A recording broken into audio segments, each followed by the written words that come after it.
que ver con lo que estábamos conversando recién con el ministro de Ciencia, el tema que vamos a tratar ahora. A principios de octubre se va a desarrollar en nuestro país, en Santiago en particular, el seminario Educando a nuestros estudiantes para un mundo cambiante, organizado por la Fundación Educacional Seminarium, y va a tener a grandes expositores, grandes personajes vinculados al mundo de la educación que van a estar presentes entregando su posición, sus ideas respecto del tema. Uno será David Perkins y también otra será la argentina Verónica Boix, que ella, ambos de hecho, son de Project Zero, que es el Centro de Investigación en Educación de la Universidad de Harvard.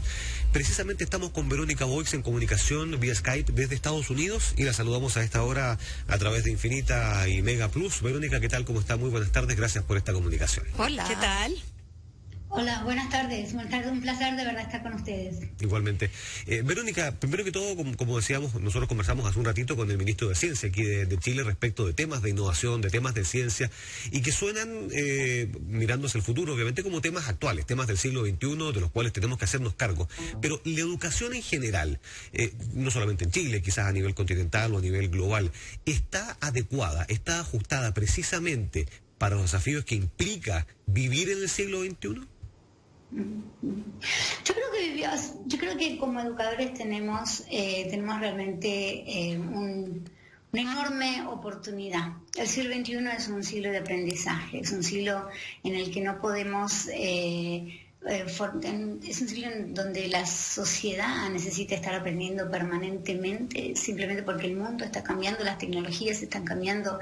Entonces, adultos, niños, jóvenes, personas de edad, todos necesitamos estar posicionados en un lugar de aprender. Entonces, ¿qué lugar mejor para fomentar aprendizajes de profundidad que la escuela? Ahora, la escuela que tenemos nosotros hoy fue fundada quizás a lo largo de los grandes movimientos de la revolución industrial, con una lógica industrial que no se corresponde, que está paradigmáticamente en tensión con el dinamismo de la construcción de conocimiento de hoy, el dinamismo de las sociedades de hoy. Entonces esto nos invita a nosotros como educadores primero a comprender el rol fundamental que tenemos en la construcción de las sociedades presentes y futuras, y nos invita también a comprender la necesidad que tenemos de volver a formarnos, de abrirnos a aprender nosotros como docentes, nosotros como adultos, y a preparar a nuestros chicos de maneras nuevas. Y plantearse también de otra forma al interior de la sala de clases, ¿no? Porque lo que tenemos hasta ahora o hasta hace muy poco son estudiantes pasivos que escuchan, ponen atención al profesor, que es el protagonista del aula. Ahora esto tiene que revertirse, tiene que cambiar, tenemos que desestructurar eso que arrastramos durante tanto tiempo. Completamente. Nosotros lo que necesitamos entender es que el aprendizaje, que la comprensión de los grandes fenómenos... Tenemos varias preguntas que hacernos. Primero nos tenemos que preguntar qué es lo que vale la pena aprender hoy, cuáles son las comprensiones reales que realmente son importantes para el mundo, ¿no? Cuáles son los grandes temas, ¿no?, para el tema. Pero luego, ¿cómo es que las personas, cómo es que los seres humanos aprendemos mejor? Y en esta transición que vos describís, desde digamos, una propuesta más de transmisión de saberes estables, saberes del libro de texto, saberes que ya están establecidos y que están fijos a lo largo de la historia, a un espacio en donde el aula sea un lugar de investigación, un lugar de indagación para los estudiantes, en donde el docente se ponga en el lugar de apoyar al estudiante que toma un rol cada vez más central en la construcción de su propia comprensión del mundo. Es un cambio paradigmático importante. Yo creo que necesitamos poder entender que el docente que es responsable, el docente que se siente que está a cargo, que desde su mejor intención transmite los mejores saberes que puede transmitir, es un docente que tiene muy buenas intenciones y que posiblemente necesite poder ser apoyado para revertir el centro de actividad cognitiva de la clase. Nosotros cuando entramos en un aula siempre nos preguntamos ¿quién está pensando acá? ¿Quién es el que está haciendo el trabajo intelectual? ¿Es el docente explicando un fenómeno? ¿O son los chicos, los estudiantes que están tratando de discernir un problema que el docente les presenta? Verónica, quizás el mayor desafío que yo veo es que antiguamente uno podía educar para un mundo así, permíteme, o educar para un mundo asá. El problema es que el mundo para el que tenemos que educar a los niños no es ni así ni asá, ¿no? No sabemos cómo es y probablemente esa es la mayor dificultad, que es por definición cambiante. ¿Cómo entonces podríamos resumir cuál es el propósito de la educación en un tiempo como el nuestro? Yo creo que es una pregunta fundamental. Nosotros pensamos en el Proyecto Cero que quizás haya dos grandes propósitos en la educación. Una es la formación del potencial humano en toda su complejidad. Nosotros pensamos en los seres humanos como muy complejos, no solamente los pensamientos matemáticos, las capacidades cognitivas, son las capacidades socioemocionales, son las diversas disciplinas que forman parte de nuestro potencial, son las capacidades, digamos, corporales, etcétera, la salud, el bienestar. O sea, que pensar en el ser humano en toda su complejidad, en todo su potencial, y al mismo tiempo pensar en una educación que realmente contribuye a la formación de sociedades mejores. Entonces, teniendo al individuo su potencial en mente, teniendo a las sociedades, al mejoramiento de las sociedades en mente, entonces la pregunta es: ¿qué es lo que vale la pena enseñar? ¿Cómo logramos enseñar mejor? Para nosotros, dentro de una respuesta posible, y que esto tiene que ver con el trabajo de investigación que yo vengo haciendo hace un tiempo, es, por ejemplo, preparar a los chicos para un mundo globalizado, un mundo en donde hay mucha interdependencia internacional, en donde Chile no está aislado, como Argentina no está aislada del mundo, sino que muy por el contrario, que somos interdependientes, que lo que ocurre en Estados Unidos, lo que ocurre en China, lo que ocurre en el Medio Oriente tiene impactos en la vida cotidiana de los chicos que, aunque no sean percibidos en primera instancia, sí tienen impactos reales. He escuchado justamente en la porción que precede a este programa un comercial o unos anuncios sobre el tema de sustentabilidad, desarrollo sustentable. Bueno, tenemos ahí los grandes temas del mundo de hoy, el tema del calentamiento global o los cambios climáticos, el tema de la migración como fenómeno contemporáneo e histórico, tenemos el tema de los avances tecnológicos de inteligencia artificial, tenemos grandes temas que son los grandes temas que van a tener que tratar nuestros jóvenes de hoy.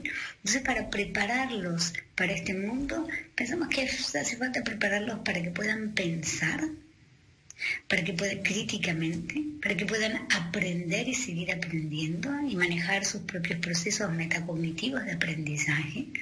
Necesitamos chicos que puedan indagar acerca del mundo, hacerse preguntas, ser curiosos. Necesitamos chicos que puedan tomar perspectiva, entender que todos tenemos perspectivas, que hay culturas diversas, que hay miradas diversas del mundo. Necesitamos chicos que puedan dialogar a través de las diferencias. No solamente diferencias lingüísticas, a veces diferencias ideológicas, religiosas, políticas, económicas. Y necesitamos fundamentalmente chicos que puedan actuar, que se sientan agentes de cambio en las sociedades en las que viven.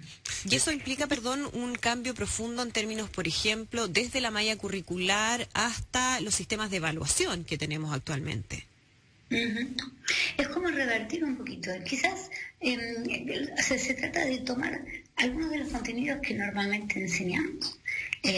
Posiblemente enseñemos algo acerca de la naturaleza, acerca de los sistemas, digamos, de los sistemas de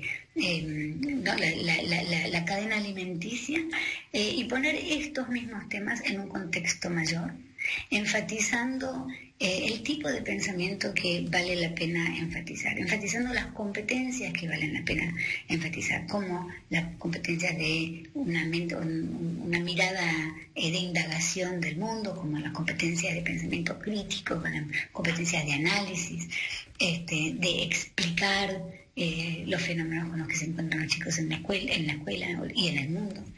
Se trata de hacer, muchas veces cuando hablamos de competencias hay una especie de crítica, a mi juicio puede ser como una dicotomía que en realidad no es una dicotomía real. Yo creo que es una dicotomía falsa, que competencias existen sin contenidos. Yo creo que no es posible pensar sin contenidos. Una buena educación piensa con contenidos, ¿no? Entonces, formar a los chicos hacia adelante, los chicos a las generaciones futuras, va a requerir que nosotros podamos lograr que los chicos piensen el mundo tomando las disciplinas que enseñamos normalmente, no como objetivos en sí mismos, sino como lentes a través de las cuales podemos leer el mundo mejor. Nosotros podemos entender el mundo natural mejor si podemos incorporar los saberes o aplicar los saberes de la biología, una mirada celular, una mirada de interdependencias ecológicas. Podemos entender el problema migratorio de este momento, la situación en Venezuela, mucho mejor si comprendemos los grandes procesos migratorios que preceden a Venezuela, si comprendemos el proceso de colonización de las Américas como un fenómeno migratorio, si comprendemos la migración que, digamos, después de la guerra, de la Primera y la Segunda Guerra Mundial, de Europa hacia... Verónica, suena increíble. La verdad, escuchar el detalle de cómo debería ser la educación a futuro es espectacular. Yo me imagino a nuestros hijos trabajando sobre esa base, de verdad serían tantísimo mejores que nosotros, sin lugar a dudas, pero los estados, nuestros estados, que son los que tienen que llevar a cabo o tratar de llevar adelante esta modificación, de este cambio de switch para generar una educación realmente adecuada para los cambios que nuestro mundo está viviendo. ¿Están en condiciones, nuestros estados son capaces de ejecutar un cambio de mentalidad de estas características como el que ustedes han trabajado en la Universidad de Harvard? Yo creo que sí. Pienso que lo que, bueno, nosotros vemos casos de muchos estados alrededor del mundo que han logrado una transformación educativa importante. Por supuesto se habla siempre mucho de Finlandia y de Corea, etcétera, etcétera, pero lo que creo es que el Estado tiene un rol muy importante que cumplir en el apoyo de la innovación y en el invitar la coparticipación de los líderes educativos de las distintas regiones del país o de las distintas regiones de una provincia o de una ciudad, si es a nivel de la coparticipación en la construcción de este futuro. Yo creo que parte de nuestro desafío es, a veces en la reforma educativa, es el escribir grandes ideas en un papel que no llegan necesariamente a la escuela. Yo creo que necesitamos poder garantizar que estas grandes ideas, que estas miradas nuevas lleguen al alumno. Y para eso hace falta poder ponerle mucho énfasis en la formación del docente y en pensar al docente como una persona que aprende, tener el mismo respeto que tenemos por los alumnos, tenerlo por los docentes, porque necesitamos poder lograr que los docentes mismos sean participantes activos en la construcción de esto. Al final del día, son los docentes los que están con los alumnos, y si nosotros conseguimos transformar esta formación, cambiar el paradigma del docente, quizás sea la garantía, bueno, porque somos de investigaciones, es la garantía mayor. Claro. Verónica, cuando pensamos en el futuro, en términos en general, no solamente en educación, pensamos en tecnología. Y en el caso de la educación, hay toda una discusión respecto al uso de aparatos tecnológicos que puedan apoyar la labor educativa al interior de una sala de clases, desde los teléfonos celulares hasta tablets, todo lo que tenga que ver con posibilidades de mejorar el proceso educativo. ¿Qué pasa con eso? Y también cómo hacer que no sea solo tecnología por tecnología, que en el fondo tenga un sentido real, más allá de cambiar la pizarra tradicional con tiza por una pizarra electrónica, pero que en el fondo mantiene el mismo modelo de educación al interior de la sala. Sí, yo creo que es muy importante. Creo que en las últimas décadas hemos aprendido que este debate acerca de tecnología sí, tecnología no, redes sociales sí, redes sociales no, también presenta unas complejidades importantes, ¿no? Me parece que importa mucho poder entender el uso ético de las nuevas tecnologías, importa muchísimo poder formar a los estudiantes como ciudadanos del mundo digital, de la misma manera en que pretendemos formarlos como ciudadanos de la vida cotidiana, ¿no?, de la sociedad. Así que creo que hay un eje ético que es particularmente importante en este momento, dada la gran revolución, sobre todo la gran revolución en inteligencia artificial. Creo que hay otro componente en el ámbito tecnológico que tiene que ver con preparar a los chicos para ser productores de tecnologías, productores que sean agentes del mundo tecnológico, no solamente consumidores, ¿no?, que puedan entender cómo funciona Google, cómo funcionan los robots, cómo se programa